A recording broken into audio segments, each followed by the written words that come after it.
ہمارے سامنے تین قسم کی نمازیں ہیں۔ ایک نماز وہ ہے جو آپ کے ہاں یہاں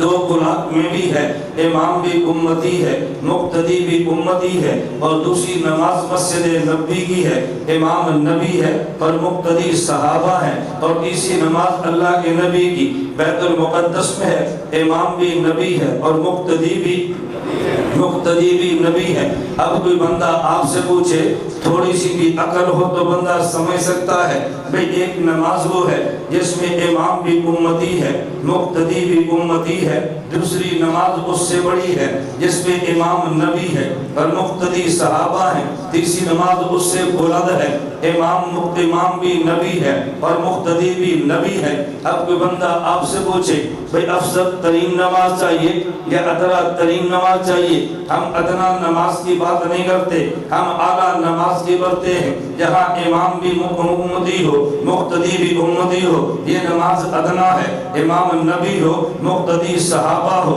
یہ نماز درمیانی ہے، اور جہاں امام بھی نبی ہو، مقتدی بھی انبیاء ہو، یہ امام سب سے اعلیٰ ہے۔ آج ہمیں لوگ تانا دیتے ہیں کہ تم امام کے پیچھے کھڑے ہو کے فاتحہ کیوں نہیں پڑھتے؟ میں نے کہا اس لیے کہ اعلیٰ نماز ہے ہی ہے، اللہ کے نبی امام بنے ہیں، باقی انبیاء مقتدی بنے ہیں۔ میں یہ بات تحدی کے ساتھ کہہ دو، کوئی ایک قرآن کی آیت دکھا دو، کوئی ایک حدیث مبارک دکھا دو، کوئی تاریخ کی روایت پیش کر دو، انبیاء نے حضور کے پیچھے فاتحہ پڑھی ہو، جب نہیں پڑھی تو پھر تجھے مان لینا چاہیے۔ آگے امام فاتحہ پڑھ رہا ہے، مقتدی انبیاء فاتحہ نہیں پڑھتے، وہ فاتحہ پڑھیں گے بھی کیوں؟ امام قرآن والا ہے، مقتدی تورات والا ہے، امام قرآن والا ہے، مقتدی انجیل والا ہے، امام قرآن والا ہے، مقتدی زبور والا ہے، امام قرآن والا ہے، مقتدی صحیفے والا ہے۔ وَلَقَدْ آتَيْنَاكَ سَبْعًا مِنَ الْمَثَانِي وَالْقُرْآنَ الْعَظِيمَ۔ فاتحہ ملے انہی ہے،